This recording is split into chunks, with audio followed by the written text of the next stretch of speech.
Hey everybody, it's BluesCat. How's everyone doing today? Welcome back to another episode of Minecraft. Sorry if I sound out of breath, but we are still back. Yes, we are still back with Minecraft after a long time. So, how's everyone doing today?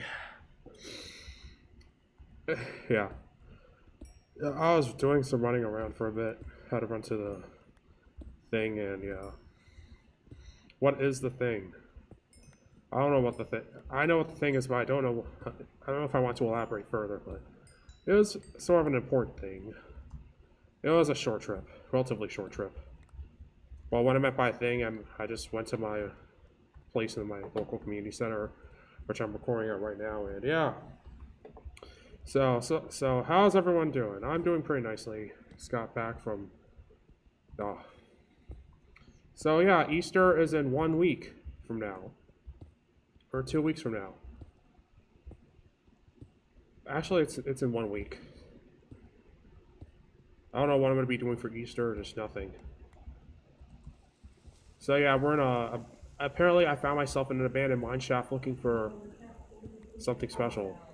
What is this something special? But diamonds are special, but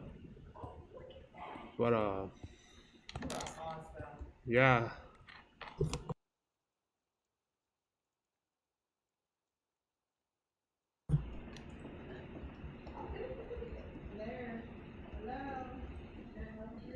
So yeah, I am playing my game.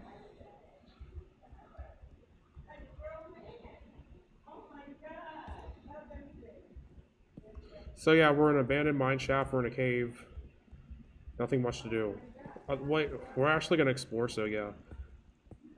Hello, Mage Wolf. So this the whole thing is that we're gonna be exploring an abandoned cave.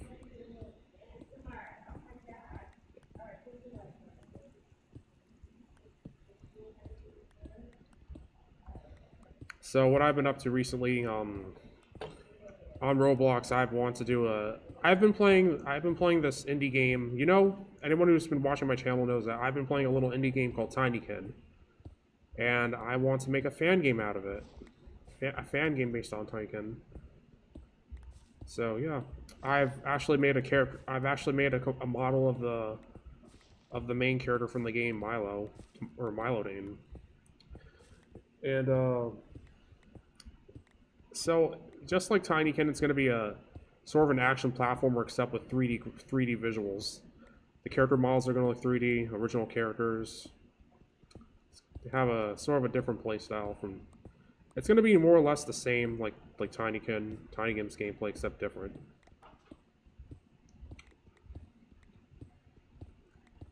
And yeah, still, I was still having a little more writer's block with Roblox. I can't seem to escape writer's block. Like it's writer's block is like this thing. It's sort of like this thing I've run in over and over, run to over and over.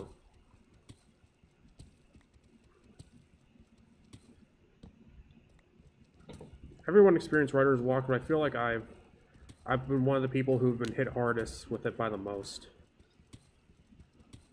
And yeah. So I decided to take a break from Team Sonic Racing on Saturdays and decided to move this episode, the next episode of Team Sonic Racing, towards tomorrow. And I'll be taking a break from Mario Kart during that time, during that week. And yeah, so people are still mad about the Switch 2's price. But I think it's the fact that you actually have to pay $10 for a tour, which is, I know it's kind of a dumb idea, and that yeah, people are still mad about the game. Mario Kart World costing $80. I don't think the game is good, but I don't know if $80 justifies everything. Oh, what did we find? Oh, yeah, I found this black void, and I was like, oh, this is gonna get a little creepy, but it's actually It's just actually a bigger cave, so you know. Also, a little story time, a little weird story time, funny story time. I've actually went to take a tour of a campus, a trade school campus, and it was actually pretty cool. So it went like this. Not that relatively far for where I am. I went to this campus for trade school, and it's a place where you like learn stuff like engineering, sort of. You learn electricity, welding, uh, plumbing, carpentry, all that stuff. And my tour guide was this guy. He was like this dark skinned guy. He was like bald. His voice. Oh, his voice. He sounded like this very stern. He sounded like this very stern like. Uh, he he kind of sounded like, you are going to learn all this stuff. It sounds like he sounds very. I don't know. He kind of sounds like darn, what is he? How do I put it? He sounds like he kind of reminds me of Bubbles from. He kind of reminds me of the agent from Lilo and Stitch, like Bubbles, the big guy, except with a more stern voice. And he was apparently the guy I had to do the tour with. And we walked around the campus. But well, the first thing we looked at was carpentry, and they were building like a little house, and I was like, wow, that's cool. And I was like, and there were like these other kids, and I was first asked to take a seat, and I did, and but also we yeah, we looked at the house, we looked around. There's like this big nice room,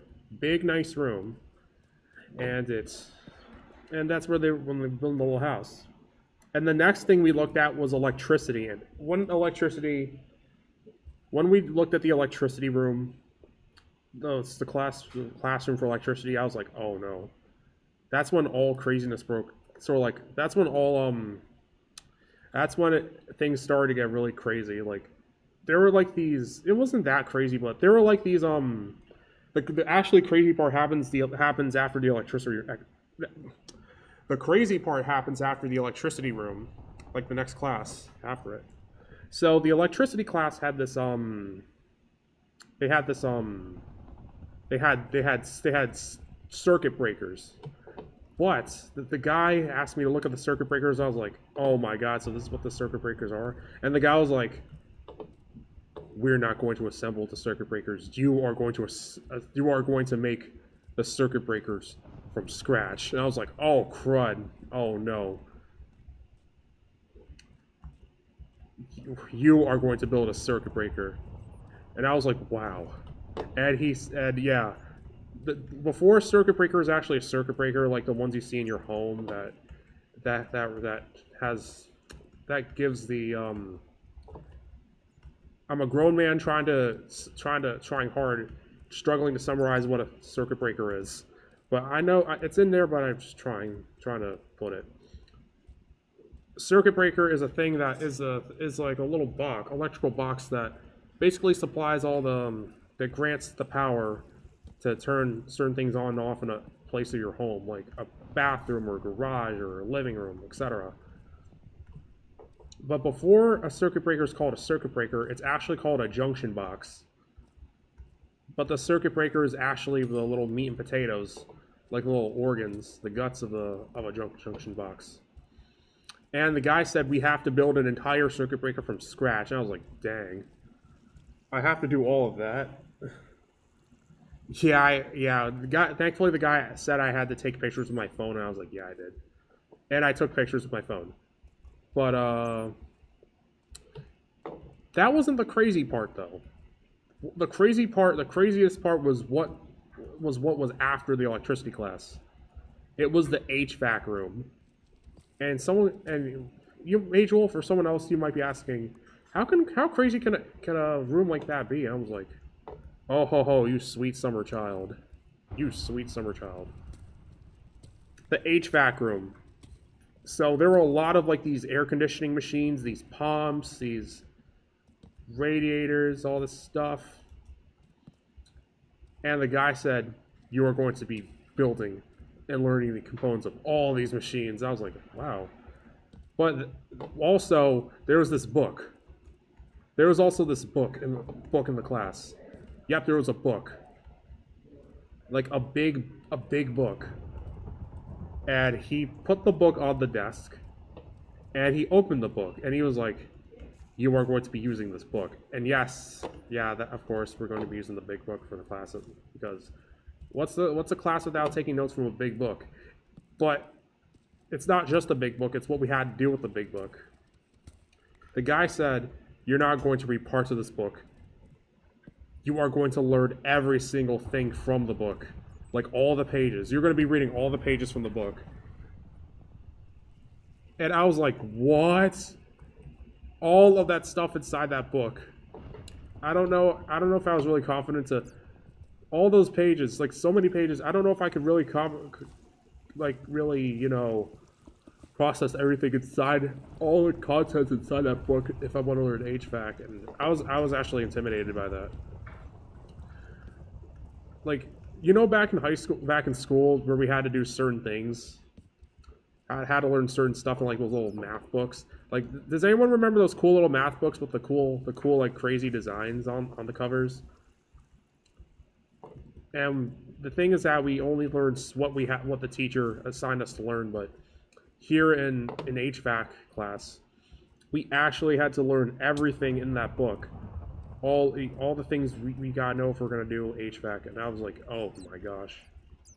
Yep, I was a little intimidated. But yeah. Also, the tour continued, and not only we had to do. There was also another part of the school, and believe it or not, it's actually the campus had all these multiple buildings, but the tour continued on a building that was far away from the building we just did. So, well, when I went by far away, it was actually down the hill where you go to the campus, where you start going to the campus. And we went down the hill and we saw more of the classes, and then that's where we saw welding. With welding, there's like a lot of things. They got welding masks, welding irons, all these stuff you have to learn. They're like these little things you have to learn about welding, like welding arcs, gas welding, etc. Like welding things in a certain shape. At first, I was like, I kind of don't understand this, but welding is not as easy. So let's go back to trade school.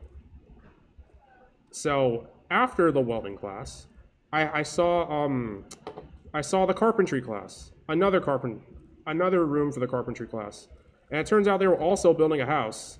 Like the guy was teaching me that they were saying that to actually build a house, you actually still build the frame, like the windows, the doors, etc. And also, there's this thing called sheetrock. Yeah, sheetrock. And basically, sheetrock is the outer and inner walls of a home. Like what stands like between the sheetrock or walls, the shells, basically like the shells of a house, the wall shells of a house, to put it a little more bluntly, a little more broadly, were the void walls, you know.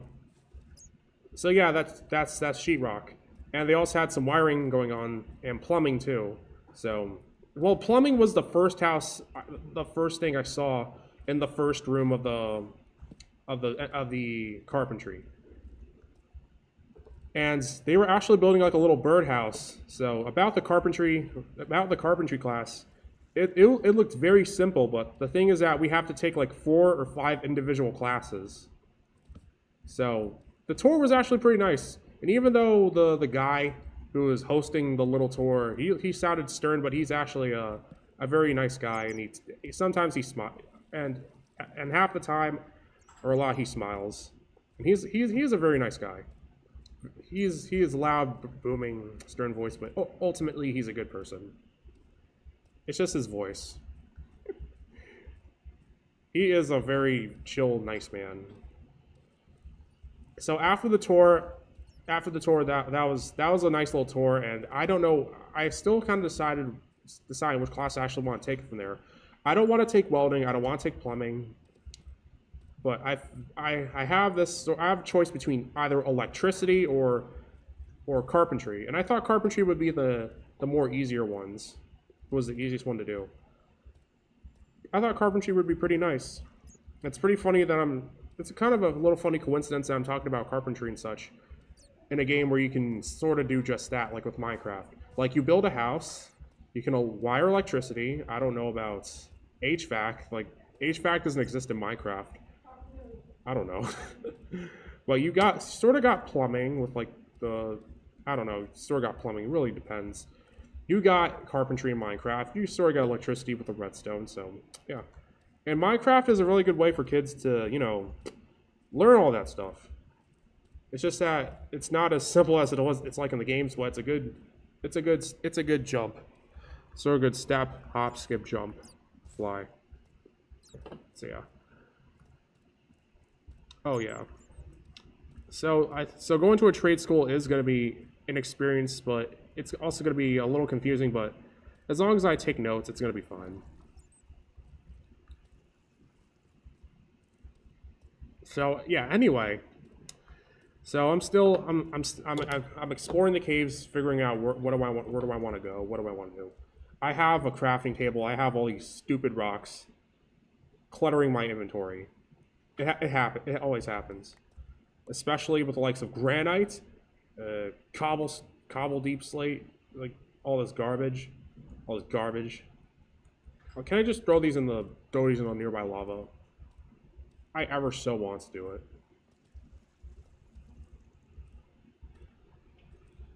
So yeah. All right, what else do I want to talk about? I've also been ordering Lego parts too. Oh no, I threw my cobblestone away. I feel so bad. No, that's not what I want to do. All right, there. So I made this. I just created this world a few days ago, and there's this burden where I have to leave some stuff behind to actually get to the next cave.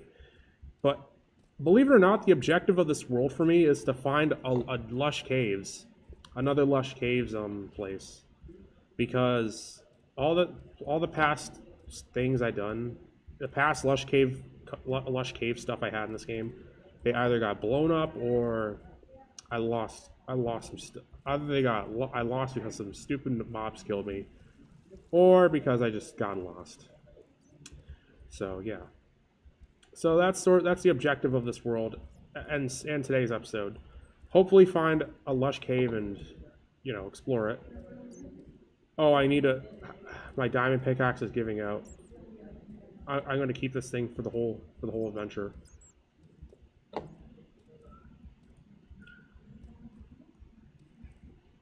All right. What do I want to do now? And okay, another little story. I've actually went to a Sam's Club near me, and I tried a bao, which is basically, I tried a bao, which is a little bun with like beef or pork wrapped inside it. And I tasted one, and it was actually cold. I don't like cold baos. I wasn't a big taste of the bao. But it was my first time trying a bao, so of course. And I actually tried to heat up a bao in a microwave, and it tasted a lot better than what I've first tasted.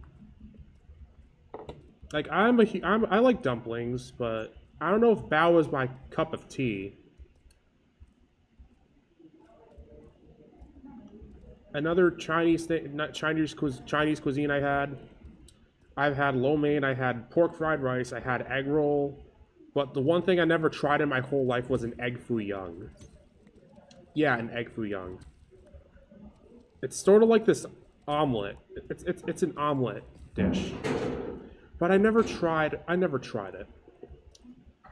I like the name. I like the name egg foo young. It kind of sounds a little funny. Well, rationally, when I think of egg foo young, I think of this like. I sort of like think of a movie. like a movie with like a young but curious but foolish little boy.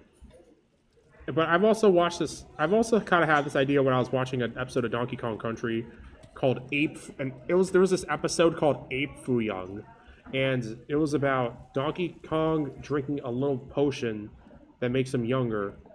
And the potion was created by Cranky Kong to make him younger. And yeah, the Donkey Kong Country cartoon was pretty funny, and Ape Fu Young is one of my favorite episodes. DK, banana, banana, banana. My gosh. And also, it's in my area, it's been cloudy all week long. I actually love cloudy days. I love sunny days, but I like cloudy days too because they are very relaxing. They're very serene, very calming. It sort of has like this very, very relaxing atmosphere when it's all cloudy under the clouds. But the one thing I don't like about cloudy days is that sometimes it's gonna rain.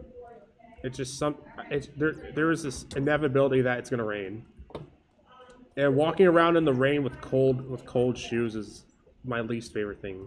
Period. Especially when your feet has like this little stench from the sweat and the water. It just makes a strong pungent smell that nobody is a fan of.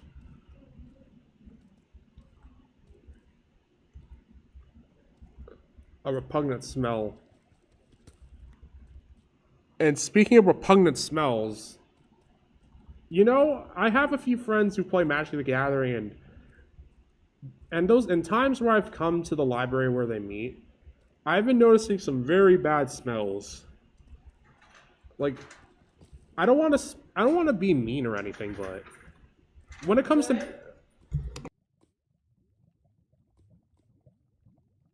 oh, sorry, just background noise. There's some people in background with background noise, but Thank you, James.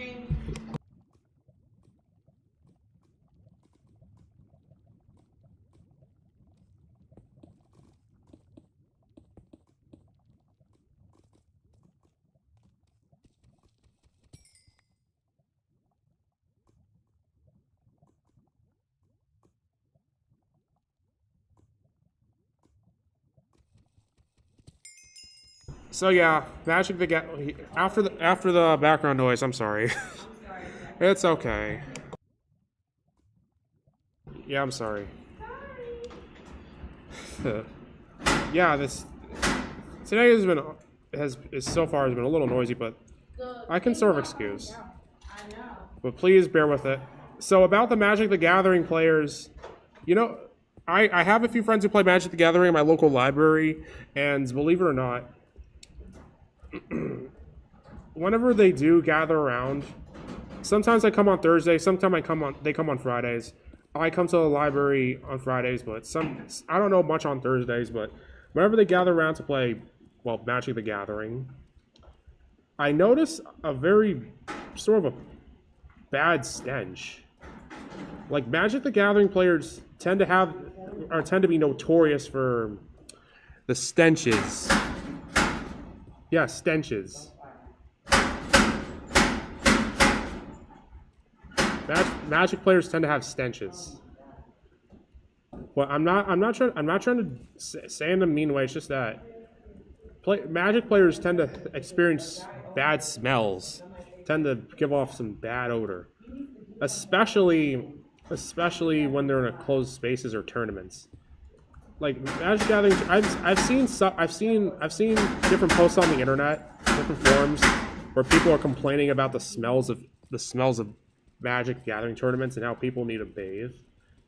It's really, I kind of have to agree. I'm not a fan of Magic the Gathering. I tried getting into it and it's too complicated, but I do agree that Magic. I've experienced Magic the Gathering stenches myself too. Like, I remember last year, I was at my library. I was gonna hang out on a Thursday. Yeah, it was a Thursday. I was hanging out at my library, and I met my friends who were playing Magic. And a few minutes into my visit, I noticed that it smelled. There was like this really bad smell near the table, And when I sat at a table further away, I could still smell it. I could still smell the stench. And there weren't. I don't know if there were any other people commenting about it neither. Like, wow. Also, yeah.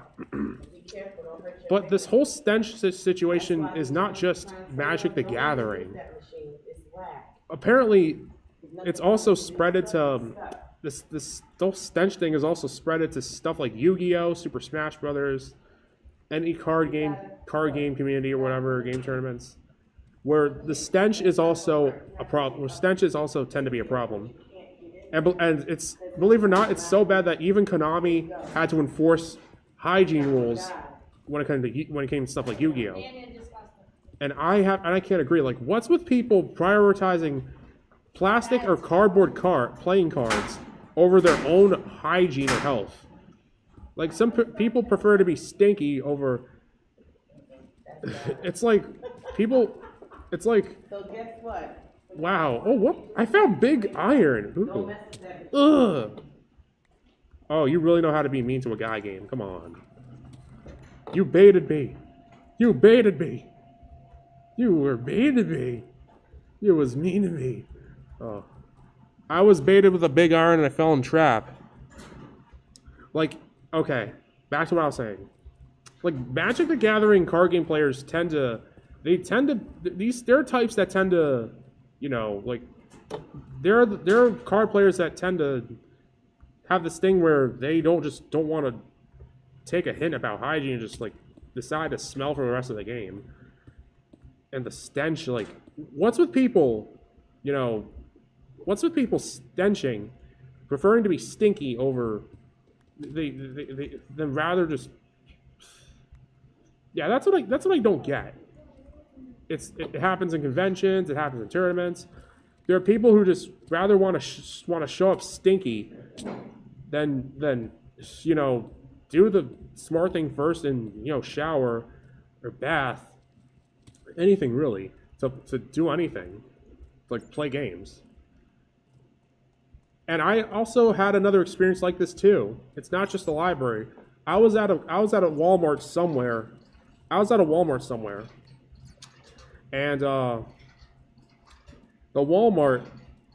Walmart buying stuff with my first paycheck from working at my community center.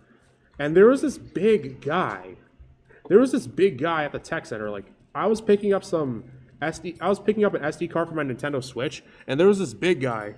He was like this big guy, and he had like a big beard, and he was talking about his Xbox controller. And the worst part about this is, he also had a stench problem too. Like, he smelled. I could smell his smell from even like short away, and that smell. Oh no, that smell. Like, it's this type of people, like, especially like the guys with beards on their neck or whatever. They like, Magic the Gathering players. I don't want to be one of those people who shame people based on their own weight, but there are these card game communities that tend to have people who these big people that tend to have this unending curse of stenches. And the funny thing is that Konami is aware that it's a problem. And the funny thing is that there's also like merchandise, Yu-Gi-Oh based merchandise called Dirt Duelers, where I think it's supposed to be like some kind of like bubble bath, shampoo, deodorant thing. Like, whenever you know, yeah, it's always wise to use deodorant or use exercise extreme hygiene when you're going out, especially to a tournament. Otherwise, it's going to be a problem for you. It's going to be a problem for others.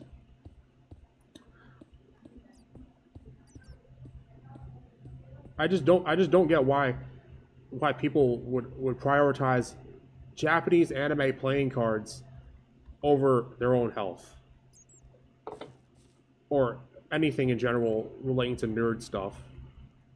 like conventions, etc., etc. Like they just want to smell stinky and not, you know, they just want to for stinky over, you know. It just really it really isn't a good thing. It's not a good thing either. It's something I normally talk about. It's what's a problem. I mean, I love anime. I don't collect that much anime figures, but I'm thinking about going back into collecting Gunpla. I like Lego, but I like Gunpla. But I don't know which Gunpla kit I want to buy. But if I were to go into an anime convention, which might or might not be likely, I better hope dang well I take measure to make sure I smell nice and that my body feels good, to make myself feel nice and for others to feel nice and safe.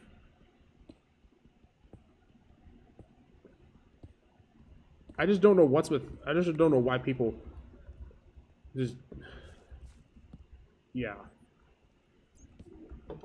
It's like somebody being, it's like somebody was, that's like if somebody's friend was slipping into a pit of sharks, and you had the option, and there was like this ice cream truck.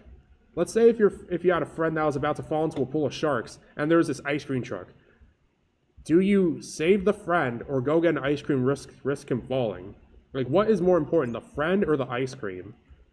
And these people just, it's like these people prefer the ice cream rather than save the friend. It's like they just want to make a giant fart death cloud thing that could kill lives, potentially like ruin lives. They just want to, yeah. Yeah, basically. But yeah, that's my 2 cents on something. That's something I've wanted to talk about. What else do I want to talk about? What do I want to do while playing Minecraft? What do I want to talk about while contemplating the dark caves? I guess I gotta make more torches. Because, oh my gosh, I gotta be sure. Yeah, exploring dark caves in Minecraft is always sort of it's an experience. Then again, there's always an experience in Minecraft. You know, when you're gonna end up in a dark cave without a light and you need to scrounge around for things you need to survive. Or you'll just get stuck in an underwater cave and it's a slog. Slosh, whatever. Being stuck in Minecraft. Ah!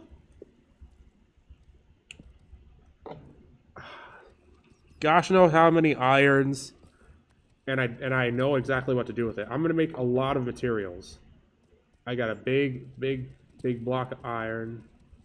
Iron here, iron there. I could start like an Iron Man Hall of Armors with all this thing. But that's gonna require a mod. And yes, there are Iron Man mods, which is pretty sweet. I've never tried any mods in well, that's not true. I've actually tried a mod in Minecraft, and it was like a Mario Kart mod. Yeah, there was actual honest to goodness Mario Kart mod, and I tried it, and it was kind of cool. Oh baby, oh no, I don't have any coal. I used it all up. What do we do? Yeah, we can't use rails, even though there's like wood in that rails. We just got to use purely wood or coal-based stuff to actually burn stuff, actually refine things. No extra slag included. And I learned that slag is just also waste rock or whatever from refining materials. And it's not just a fancy word used in robots. It's also, yeah, slag is a term for like excess rocks or whatever when used in refining or smelting of minerals. And it's not just like a term used in like cartoons about robots or whatever. Yeah. So I don't know if I really want to go to a convention. Like, what would be my niche thing? I don't know about anime conventions, but I'd be glad to go to a gaming convention. I've never been to a gaming convention. Ah, Transformers, haha, Mage Wolf, yeah. Yeah, there are Transformers conventions. Like TFCon. I've never been to a Transformers convention. I would also love to start a Transformers collection. Yeah.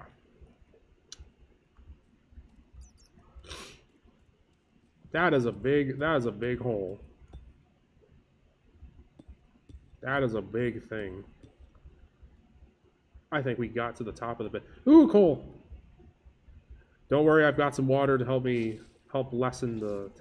climb. Ah, the miracle of water in a bucket. You can use it to climb things. Climb things. Climb things. Oh. Let me climb. Oh, look at that. That's cool.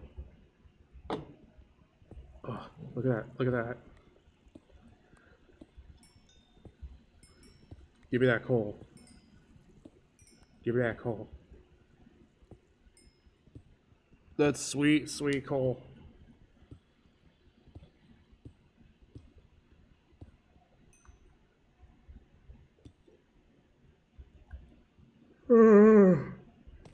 They're getting icy.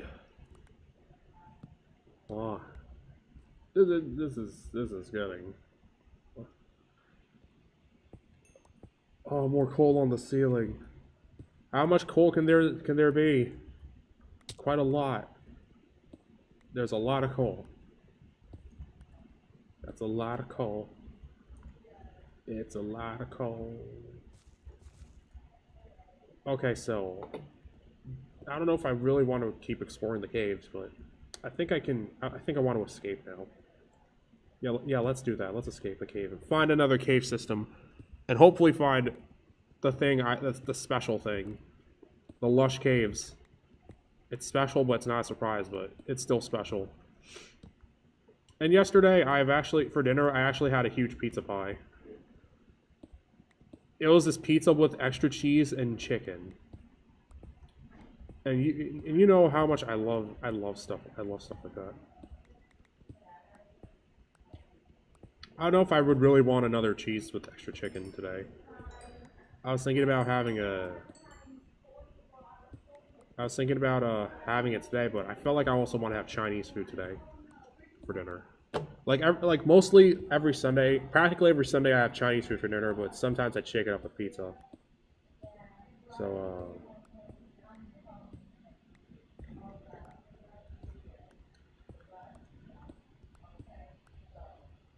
yeah.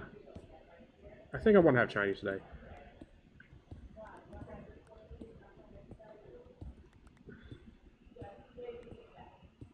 One thing I never had was Chipotle Mexican Grill. I never had. I don't know if I really had Taco Bell. I did have Chili's. I did have Applebee's, but I never had Chipotle.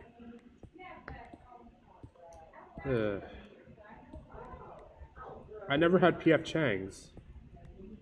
I did have Olive Garden though.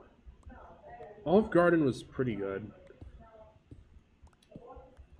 I also had Muya. Muya was great.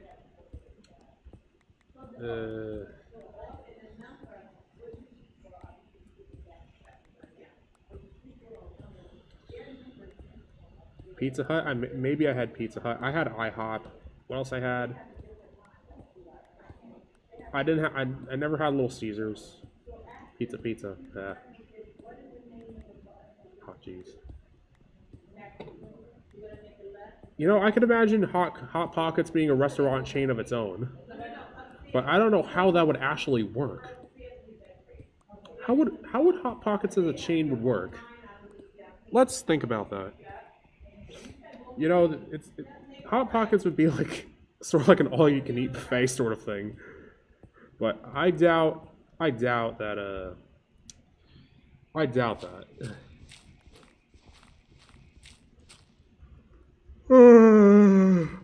I had Hot Pockets before. Hot Pockets are delicious. I love Hot Pockets. My favorite are the ham and cheese ones. I like the extra cheesy ones. I think I had Hot Pockets pancakes, and I was like, what the? Hot Pocket pancakes? You've got to be serious. And Jimmy Dean. Yeah, I like Jimmy Dean.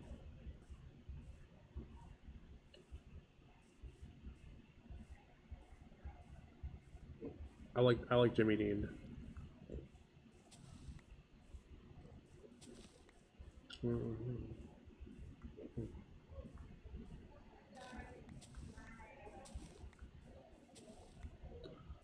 I like Jimmy Dean. Like, how would Jimmy Dean as a restaurant work?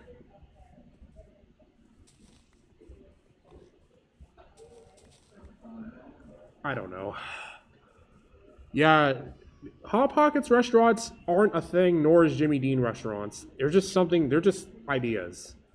Like little ideas.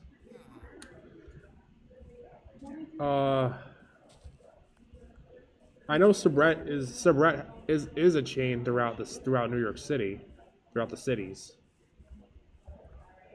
I had a Sabret burger, and the weird thing is that they actually, I don't know if I don't know how the Sabret burgers work, but Sabret burgers are mad expensive, and it's just weird that they have burgers for like $20, whatever, or $10 for a burger. And how it goes basically, I think they actually squirt on the cheese as if it were a condiment. I was like, what? What? And still on the same subject, but I've also been watching videos about Korean street vendors or whatnot. And the food they make, there's Korean street vendors making stuff like burgers and kimbap sushi rolls and stuff. It's like, that is the most appetizing thing I've ever seen in my whole life. Oh, pancake Hot Pockets. Those exist. So they're like these videos of these street vendors making all these kimbap big burgers, like these ginormous foods, and they're just like so appetizing to watch. Very appetizing. Like there are like tons of these videos on YouTube. Like there are tons. YouTube has its fair share of videos from foreign countries like India, Korea, and those videos are very prominent throughout the site. It's actually crazy, but the videos of these street vendors making all this food it's crazy. It's appetizing. It's yummy. It's crazy. It's honestly crazy.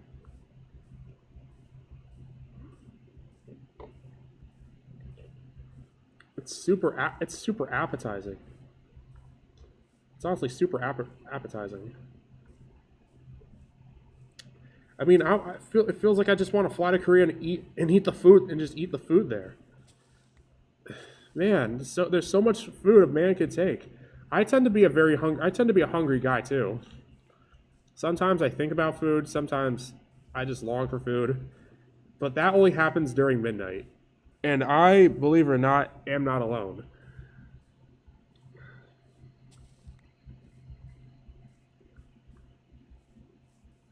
It's sort of like I've been watching videos about people building Gunpla in like these rhythmatic styles, and I kid you not, they're everywhere on YouTube.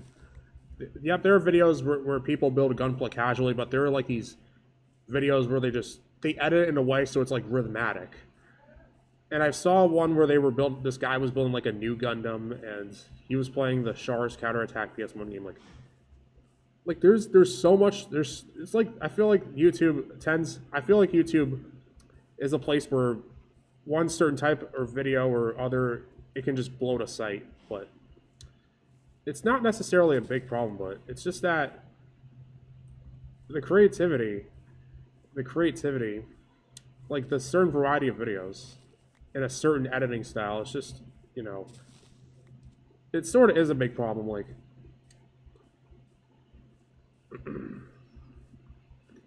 Like this whole retention editing style, it's really getting, it's honestly, it's really getting old.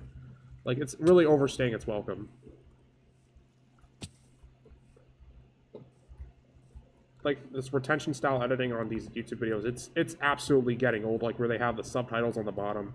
Even though it's really redundant, since you could just turn on the subtitles and understand what the guy's saying. Like, it's, no, my hard work! My hard work! No, we gotta do it again! Ugh, I am so mad. I'm so mad. Ugh.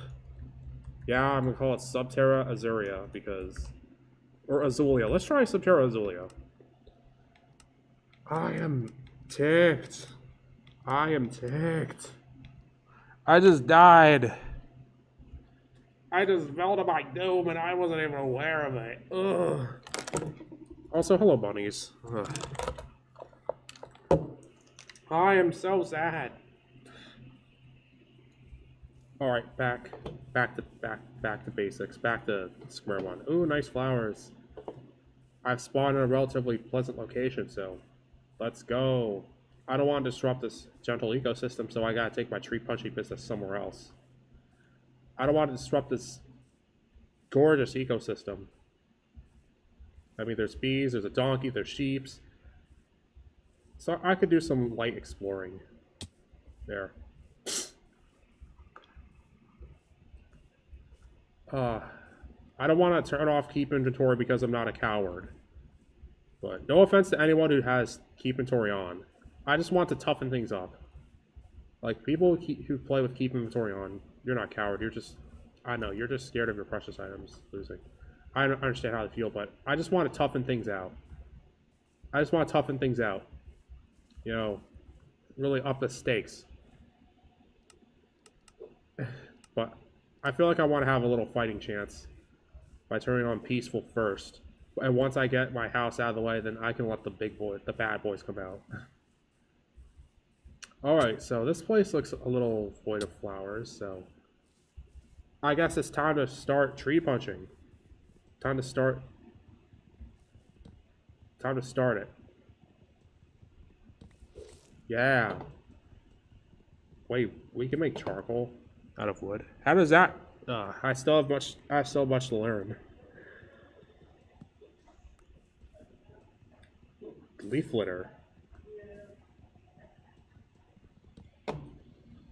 Now I call them leaf bundle because litter sounds like a very derogatory thing to say in nature.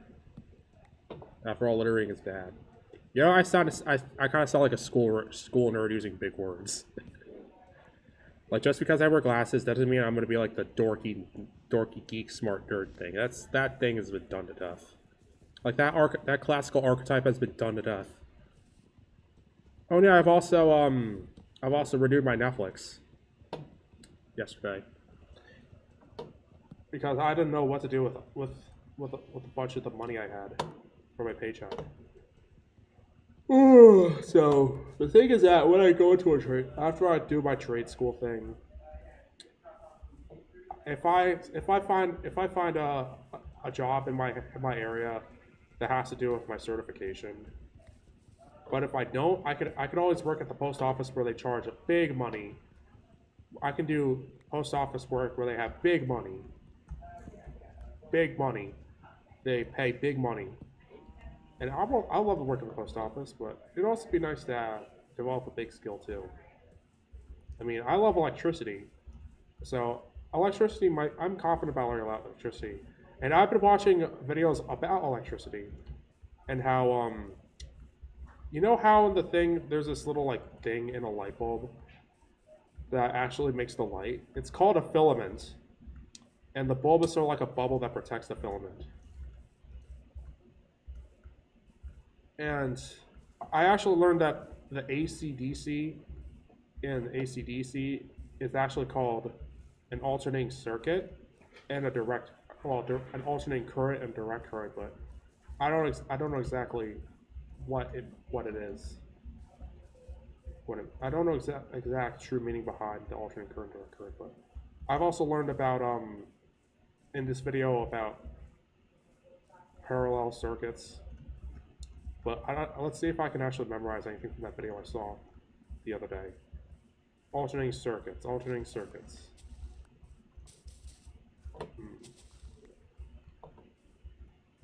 Oh, it's like I think it's where the I think it's where there are like a lot of the same electrical paths that that keep going. Alternating circuits. How can I describe it? How can I describe it? Oh, it's an alternate. It's basically a multiple of a multiple of one route of circuitry. That if it were to ever, if one light bulb would ever go out, the rest of the circuits would still keep going and provide light to the other bulbs. So if one light goes out, the others won't. It's kind of a rough explanation, but I'll see if I can watch the video again and actually get the full meaning of the full meaning of a parallel circuit. But I nearly had it. Rough, but I was onto it. So I'm just harvesting all these cornflowers because I like them. Cornflowers are my specialty. They're blue, for gosh sakes. Yes. Blue. Everything is blue. And last night, something interesting. I was watching a live stream of Batman Arkham Origins, and we were actually learning. We actually got into a discussion about the colors within logos and what they mean. Like, I learned that the McDonald's logo, the reason why it's red is to invoke. The reason why the McDonald's logo is red is it's because to invoke a feeling of hunger. And a lot of restaurants tend to use red to achieve that. And sort of with red, it also invokes excitement. And this thing is actually called color psychology, or color symbolism, if you want to be fancy. So, yep, red not only means hunger, but with yellow and the McDonald's M, it also sort of symbolizes excitement. Like, you want to eat all the great food they have, even if it is fast food. And I can also explain the Chase logo and why it's actually blue. It's to provide a sense of security and trust, like the bank is one of the most trusted banks in all the world. That's why the Chase Bank logo is blue. And, you know, yeah. Another logo symbolism. Let's see. I don't know why Nintendo would use red for the logo, but I think going back to what red means about excitement, red is a very exciting color. But it could also mean like angry, but I don't know how Nintendo would make people angry. Well, with what's happening with the Switch 2, it's sort of like that. With the Switch 2 right now. But Nintendo, it's always been a color which also means fun. Like, I mean, for goodness sake, Nintendo's mascot Mario is red, so yeah. Red is a very go-to color if you. It's a very go-to, you know, color for anything main. Like Mario, a Red Ranger, and a Power Ranger Sentai team. But I feel like blue is sort of an underlooked color. I mean, blue is the world's favorite color, and I really love that. I will not hear another argument of anyone speaking ill of the color blue, like how blue associates with sadness. Do I really care? No. Blue is a nice color. Blue is a nice color. And I've been also thinking about what color black means. Like, sure, black can also sympathize loneliness or fear, but black is also a very stylish color. Like, black tends to symbolize, you know, like matte black, like fanciness, classiness, fashion, you know, toughness. Pink also pink is also a very youthful looking color, which symbolizes happiness and girliness. And cyan, the color cyan is also the same deal, like a very youthful looking color, very young, bright looking color. Yellow, same. Yellow's happiness. But green, like outside of thinking about the Green Lantern colors, like green is I don't know. Green might be. I don't remember. All I know from the top of my head is that blue is hope, red is anger, orange is greed, yellow is fear. I think green sort of simplifies justice. And pink is love, purple, I don't know about purple. I don't read comic books. This is coming from someone who's played like a Lego Batman 3. And the color well, in the context of real life instances, yellow is a very exciting, happy color. And very youthful. But what about considering other colors like purple? I mean, purple, what would purple mean? Purple would have a style of, a fancy, would be like a normally fancy color. Purple is a fancy color. That's what I feel. Fanciness.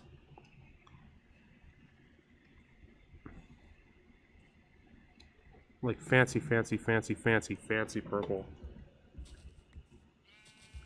Like uniqueness. But that's I guess, yeah, that's definitely true. The color white could also mean calm, but white is also a very pure looking color. Like a very pure color that makes you want to just empty your mind. Gray itself is also a very neutral looking color. It also simplifies calm or sadness, but ultimately gray is a neutral looking color. What other colors can we consider in the rainbow? We did red, orange. Wait, orange? I don't know if we actually talked about orange. Orange is a very it's a very natural looking color. Like orange things in nature, like leaves on the ground. What else is orange? Flowers can be, there are flowers that are orange. Orange could be the color of a sunset. Orange could be like something you see in a canyon, like Grand Canyon. And there's also brown. Brown is also a very relaxing color. Brown is a very, very nature color. You can find brown with trees, wood. You can find brown with leaves. You can find brown even animals. It's a very nature color. Wait, did I just hear a bat? Oh.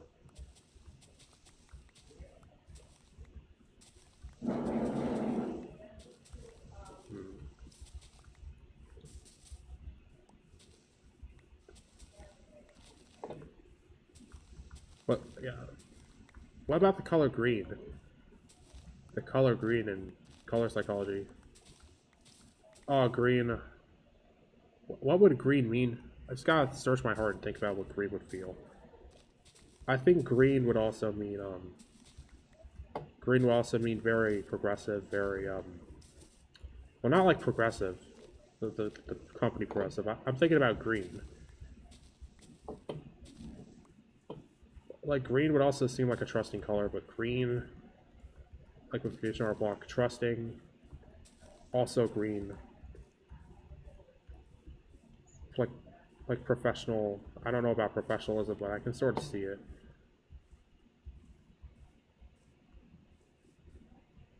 Well, green is sort of like a professionalism color. Oh, it's a little black rabbit.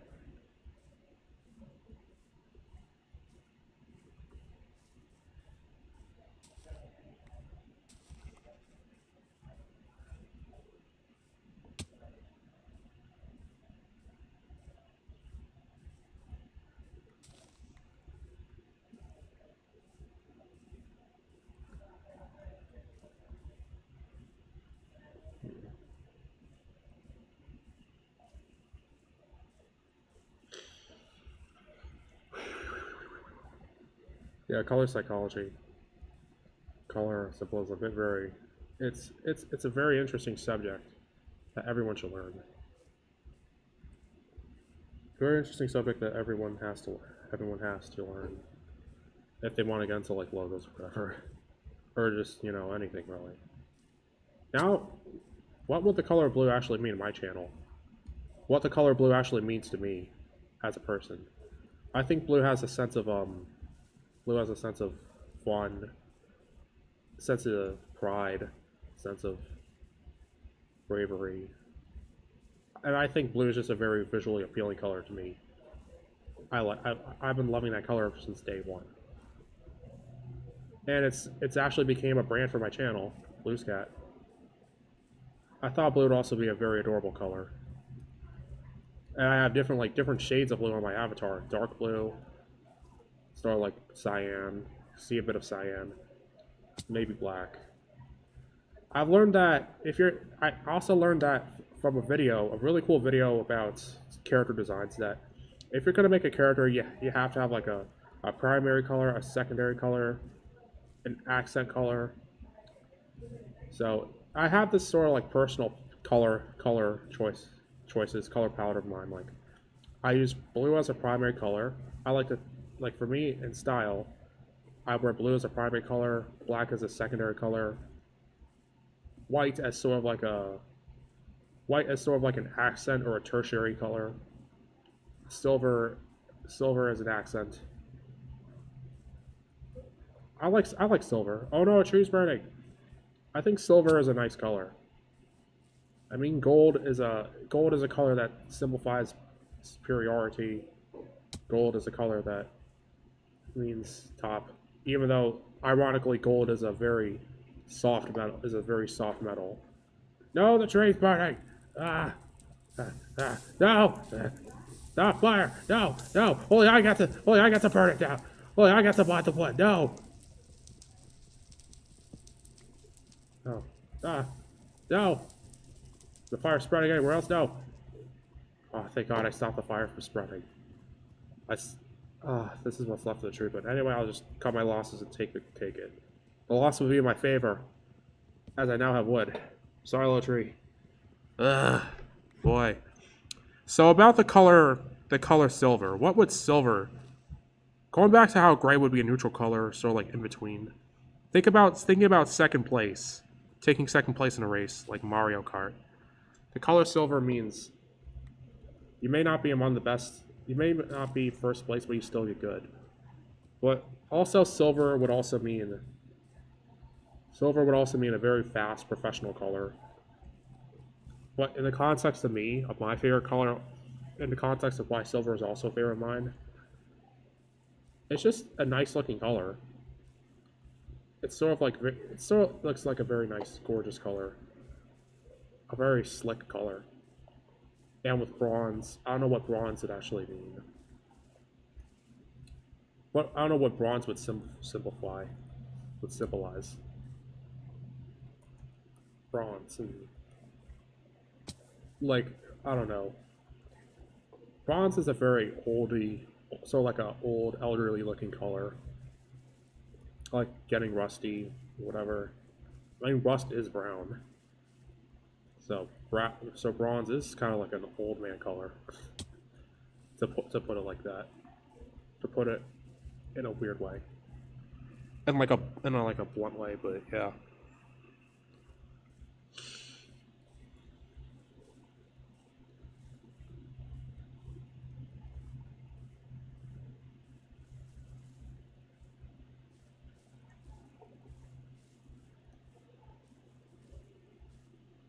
So yeah, I sort of have this like personal color palette of mine where it's blue, black, white, and occasionally silver, but little bits of silver.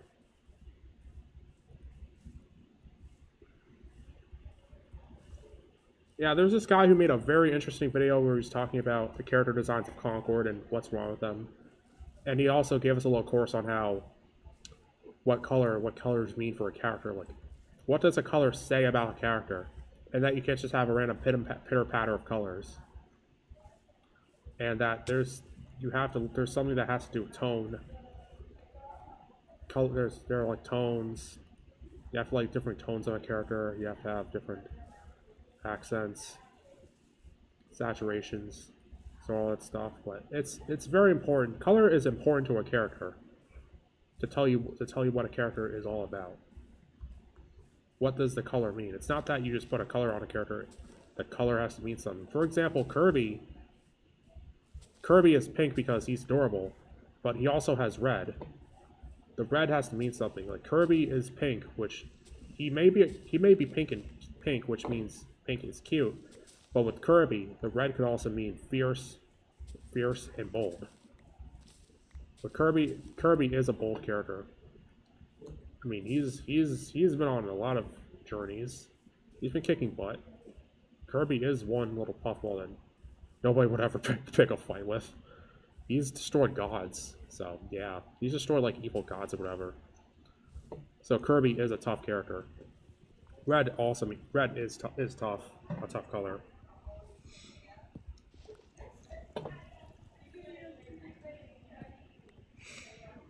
So yeah, colors mean a lot of things. They mean anything.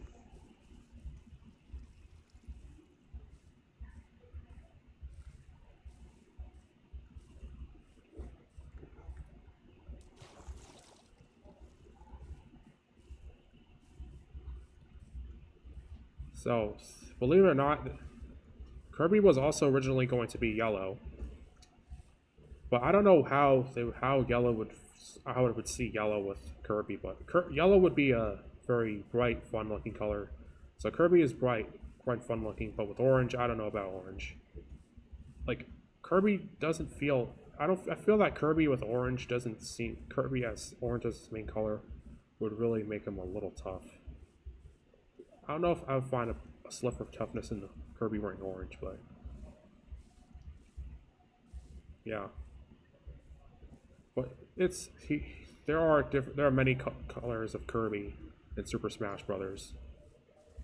But Kirby was also started out as a colorless character because that's what the Game Boy looked like.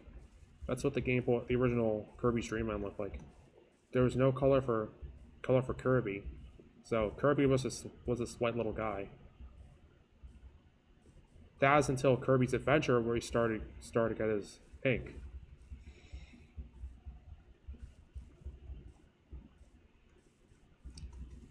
And even on the box art, Kirby was white. Hey, Kirby's Dream Land.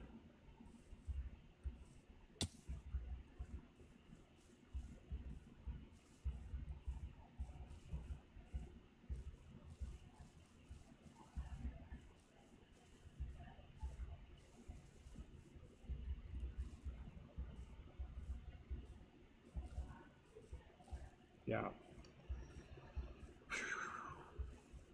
But what would Waddle do? Waddle does color orange. Orange is also kind of a young color. Yellow is bright and fun, but cream is also a shade. Not cream is also a hue of orange, isn't it? It's a hue. I believe cream is also a hue of orange. I believe cream also symbolizes youth and adorableness. So yeah, cream. And I think I just want to go into a full-blown discussion about hues and saturations. Like, saturation is how dark a color would be, whereas hue is how bright one color can be.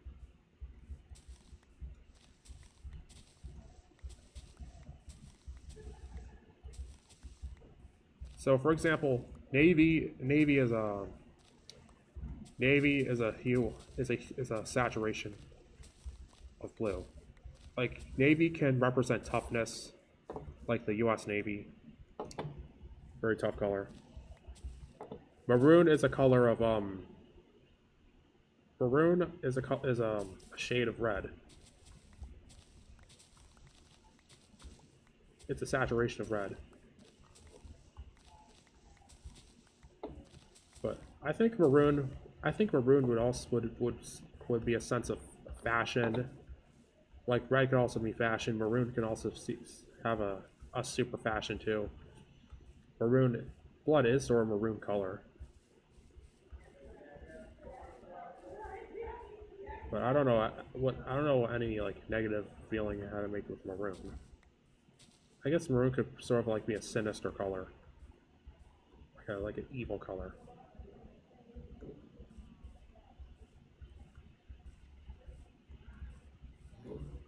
But what's also green? A hue of green or saturation green. I mean, let's see. I think lime could be a hue of green. Like, what would lime be? Lime. I don't know what to make of lime. Let's see. Lime.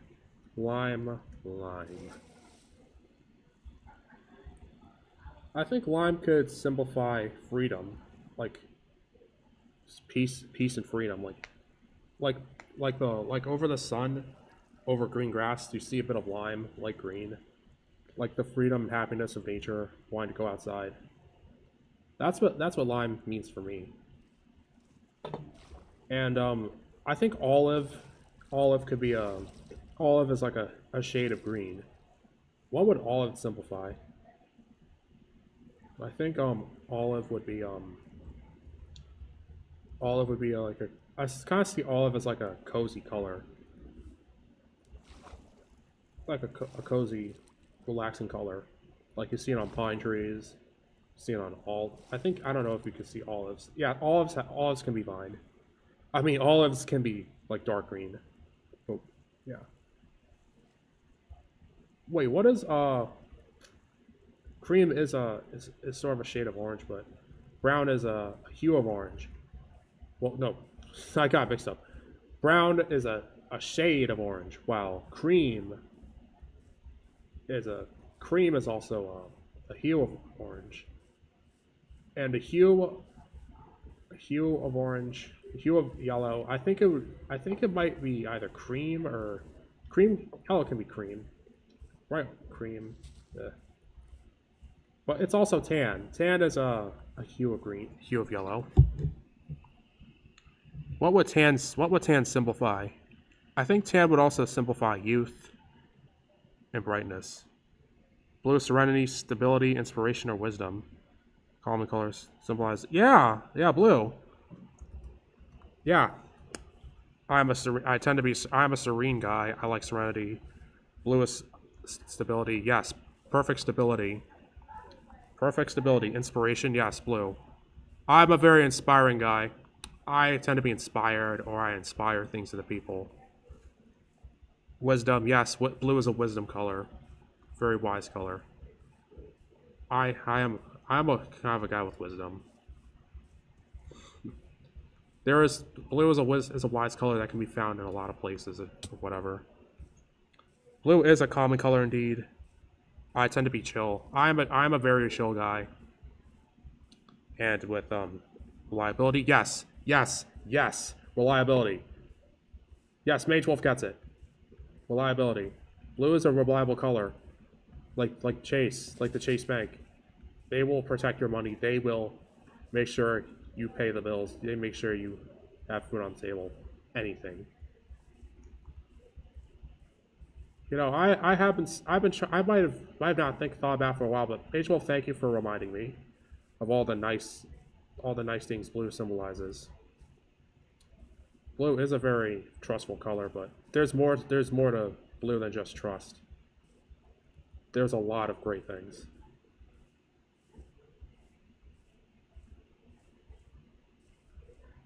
There is a lot of nice things about blue.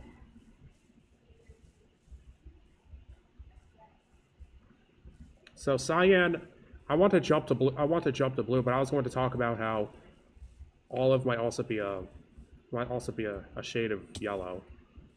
But tan would simplify. What would tan simplify in this case? Tan would simplify peacefulness. Tan simplifies peacefulness, but also prosperity, I feel. Like when you look into the plains of a sunny desert, and you see you just look into the endless horizon on a bright desert day. You just think about what could be under all that sand. What kind of ancient ruins would you find? Like the serenity, the bright peace. Yeah. Tan is also a very bright, cute looking color. It's also a cute looking color, depending on what you put on it. And jump into blue. We already talked about navy, but periwinkle is a hue of blue. Periwinkle can simplify cuteness. But periwinkle is a cute sounding color. The name itself. I mean, my character's arm is periwinkle colored. So periwinkle is cute, but it also is a peaceful color. It's a very nice, relaxing color.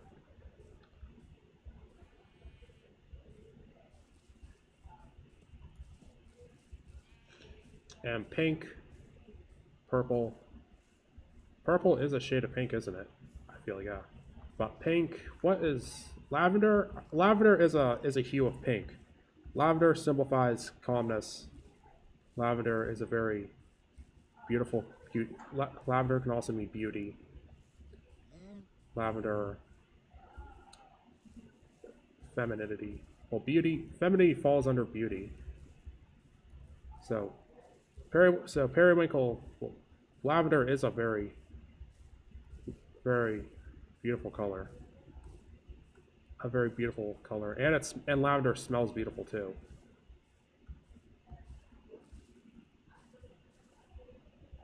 So that was a really nice talk about color psychology. Colors can have meaning if you put them on anything, on a character, on an object, anything, on a logo.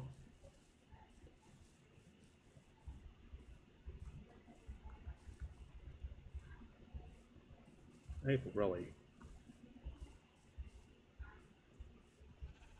Colors have a deeper meaning than just being there. Colors can have a connection to anything.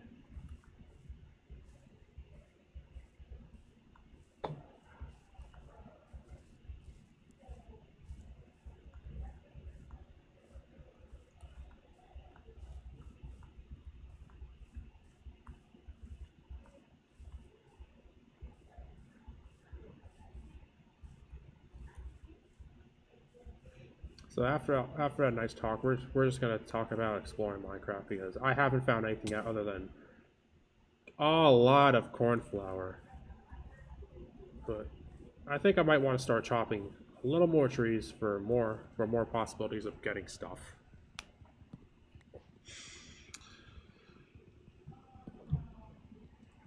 Okay, it's a really fun. We had a really fun talk about color symbolism.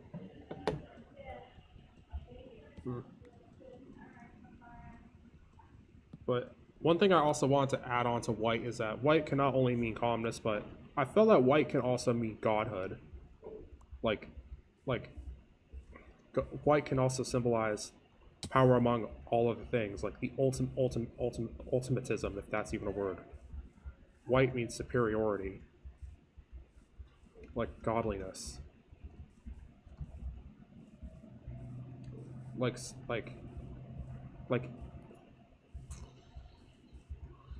if you were to combine every color into one, you would basically get either gray or white. Gray is a neutral color, but white feels like a color that simplifies goodness, peace, and even superiority. Like clouds, the heaven is associated with the color of white. So are clouds. So it really makes sense. It really, really makes sense.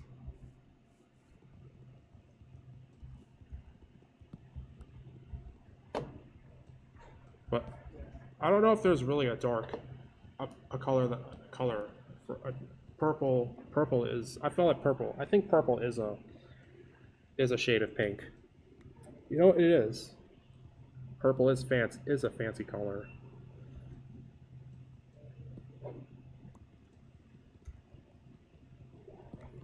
Purple is a very fashionable color.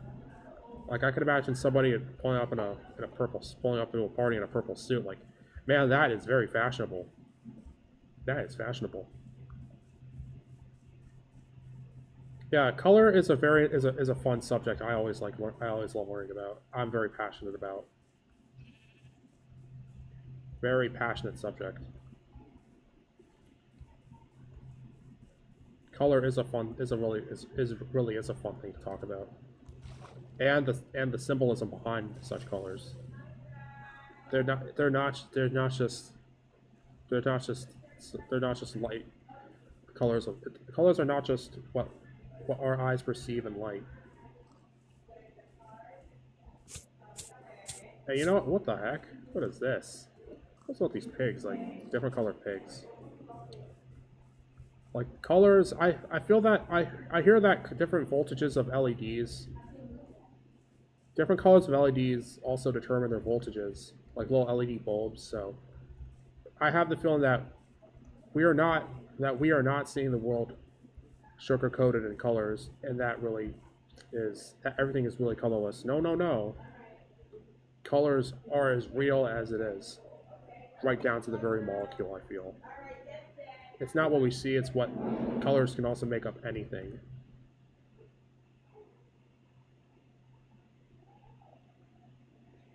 This has been a very, very educational episode of Minecraft, but it's not targeted towards kids. No, it's targeted for everybody. I feel like this is like the most educational episode of BluesCat plays anything so far. And that's pretty funny. That's saying something. That is saying something.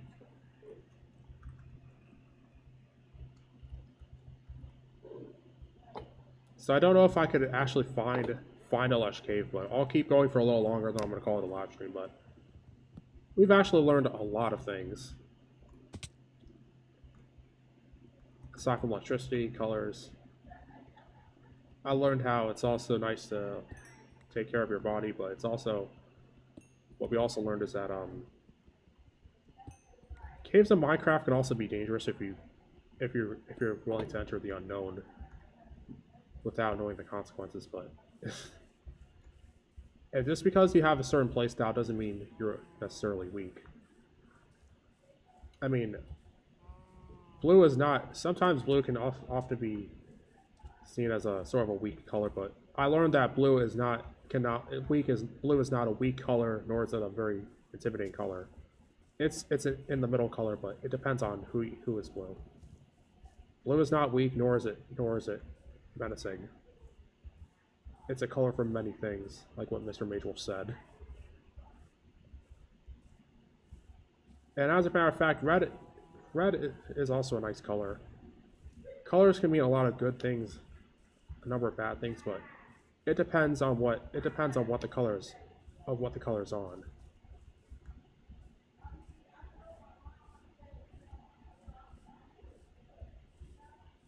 I mean, gray. If you put gray on a typical movie supervillain, it's what the gray means on that character. It's not the color itself, but what gray can also mean depending on the man wearing the gray.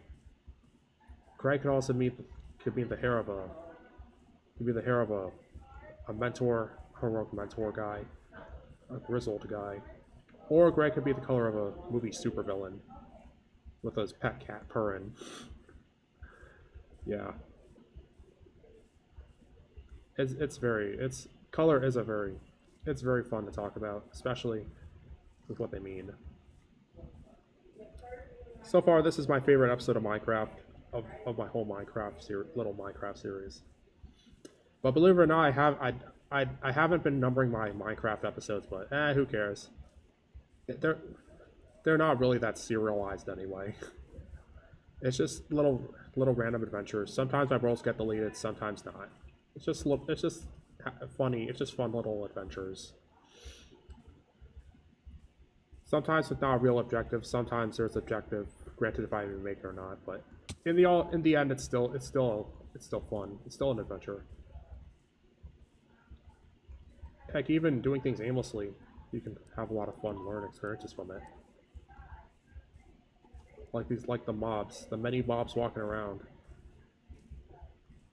they've had little adventures just walking around. I have two. I have two. And even if I didn't even find a cave biome, a lush cave biome, there are parts of the journey. There are parts of the journey to contribute to the entire thing. So I'm just walking around, but I don't know if I'll even make it to the cave biome. So yeah, the more you know. Yeah, exactly. With the little rainbow. Exactly.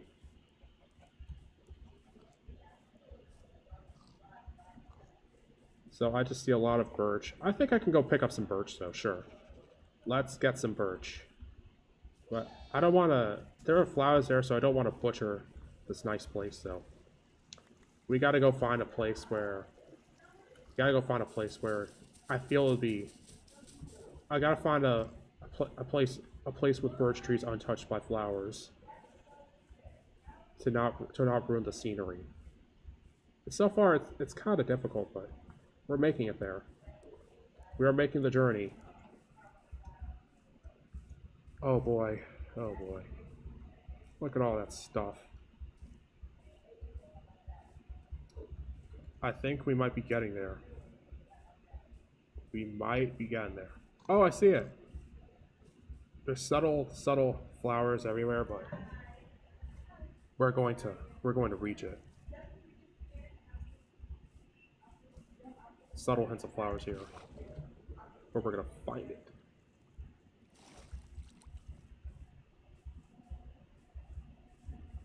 Okay, I think this area is good enough, but I won't cut down all the trees because I'm not crazy.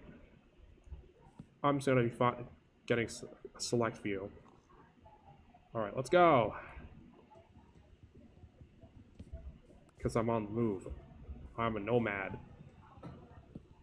In the world of Minecraft, right now in the world of Minecraft, I am a nomad, but one day, one time, that instance will be no more.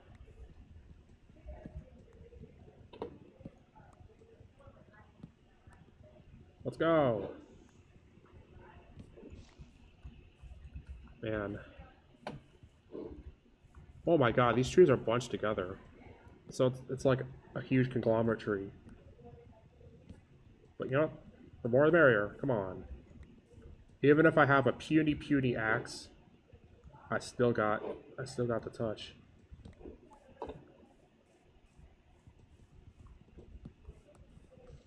Yeah, Optimus Prime's color is that blue. He is a man of wisdom. He is a trustful man to look up to if you want to battle Decepticons. Red, he is one tough dude. And gray, with gray, he's a robot. But the gray's got to mean something. Optimus is gray in any Transformers iteration. The gray means something. He's sort of like a grizzled leader type robot. So there we go. There we go. Like a war veteran of a robot. Yes. As with Mr. Megatron, he's gray because he's like a machine without human empathy. And you know, if you notice something that in Transformers, most notably the G1, a lot of the Autobots have blue eyes because they're like the good guy. It's like the good guy color. And of course red is the classical villain color. Because the red Decepticon's evil, yeah. But each individual character has their own colors. Sometimes they're for color symbolism, sometimes just to help you recognize a character better visually. Like they have different Autobots Decepticons color. Like Starscream is like the... It's funny that Starscream is a villain, but he has like the classical super robot colors of white, red, and blue. Like the Gundams. Even though Starscream is a sniveling little overthrow. He's a treacherous sniveling man, sniveling Decepticon. Whereas the other Seekers like Thundercracker, he's blue because I don't know if I can find any wisdom in Thundercracker, but he's just blue because he is. But with Skywarp, he's black because black and purple, he is a trickster type robot. Black is also the color of a ninja. Like ninjas wear black to conceal themselves in the night. Very black is a stealthy color, so Skywarp is black. Soundwave, he's like navy. Well, Soundwave, navy is a tough color. Its Soundwave has no emotion, so he is kind of a tough dude. Tough cassette robot deploying dude. He is a menacing dude. And RC, yeah, RC is like the pink girly color. Hot Rod or Rodimus, he's like the red hot-blooded type guy. Yeah. Blur's like the fast blue one. I mean, blue is a fast color. I mean, Sonic is blue, so Blur is like the blue. It's like the blue guy. So, I don't know about Galvatron, who is like the Super Megatron. Galvatron is loony, but with purple. I don't know. Well, he is a leader of a group of upgraded robots, but Galvatron is the other robots like Cyclonus and G1 also are purple. I just think purple just looks nice on evil robots, but yeah.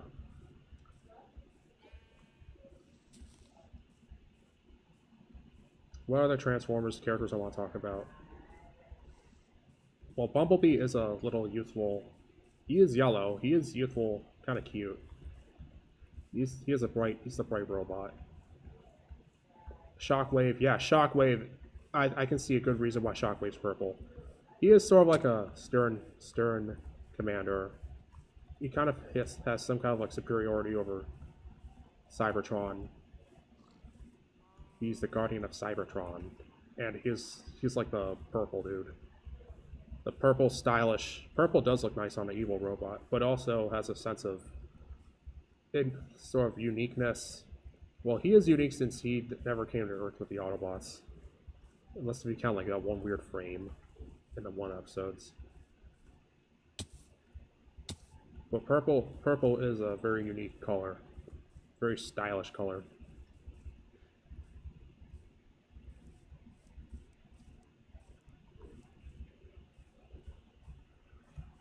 And he's the one with the yellow mono eye, so the one yellow eye. So he is pretty unique amongst his Decepticon peers.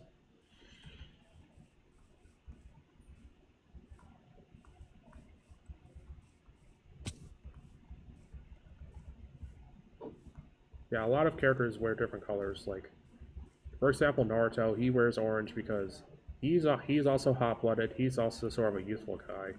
He's also kind of silly. Luffy, he's red because he's hot-blooded, but he's also a type of hero guy. He's also the type of hero guy with the blue pants. He's also fun-loving. His straw hat is sort of like a cream yellow, so he is fun-loving. Zoro, I think Zoro with the color green, it also means a sense of green is a sense of like toughness somehow. I mean green. It's green. Green means stability, skill and stability. So Zoro is a skilled swordsman.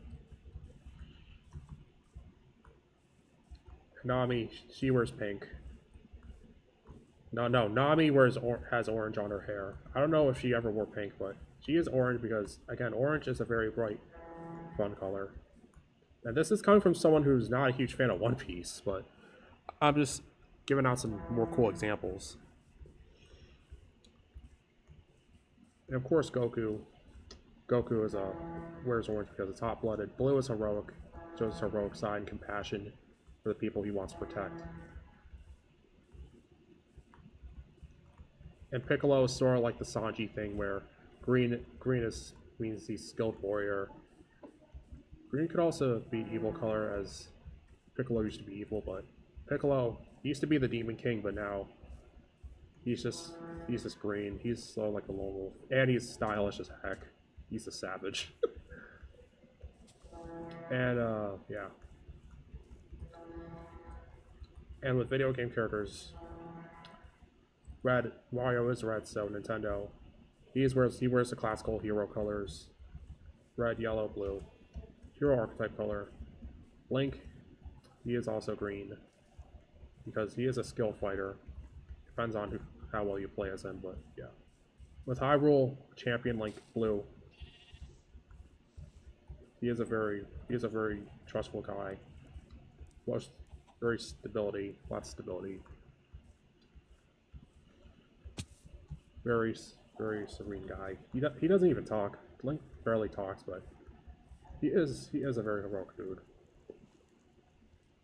I don't know what to say about Samus though. Samus, she is tough, so that's why she has the red. Orange. I don't know about the orange, but she is a hot-blooded warrior. She's been a whole lot. And I think yellow is just there for style points. Green is accuracy. Green, she is skilled with the weapons, with her arm cannon, yeah. Now I'm just talking about Nintendo characters right now. And Shulk, yeah, I'm really feeling it. That explains a lot about Shulk wearing red. Yeah. So of course, Shulk would wear the red because he's a hot-blooded warrior guy.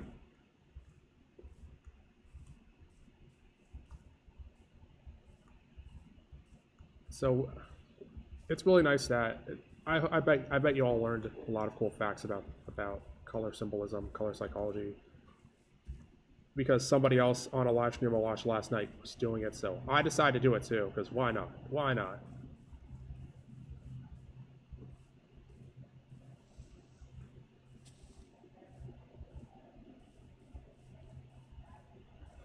And one more thing about blue. Blue can also be a very youthful color. So that kind of falls under the category of cute. So I think blue on my avatar, he may be a cool looking avatar, but he is also sort of a cute depiction of me. Me if I was like a cute little anime cartoon avatar. So sure, yeah. Let's not forget it, but things always tend to pop in my head. When I think I'm done, there's always got to be one more thing that pops into my head when it comes to talk about certain subject matter. That's what live streams are for. That's what live streams are for. Not only to show off how much I love playing these games and the skill that comes with it, but also to talk about a lot of other interesting stuff that people might or might not know about. So I think I might want to stop it here because I don't know if I could find much of anything right now. So yeah, thank you guys so much for watching. Have a great rest of your day. I might do Minecraft sometime, but if you want to be sure of any new live stream that comes your way, especially about Minecraft or any other cool game, make sure you like and subscribe. It's also going to help the channel because I am growing out the wazoo right now. I mean, it's really cool that I saw a sudden spike in subscribers now. I thought I would make it to like 60 something, but let's see how many subscribers I have right now. I have 467 subscribers. I think last week I had like 450 something, but now it's grown majorly, which is cool. So it's great that small YouTubers are being supported, especially interesting ones like me. Alright, see everybody, have a great rest of your day. Tomorrow will definitely be Team Sonic Racing. Mario Kart will be next Sunday. See everybody. And also Super Phantom Cat, I'm sorry about the continuous delays. I will do Super Phantom Cat. I will get to it. It will be done. See everybody.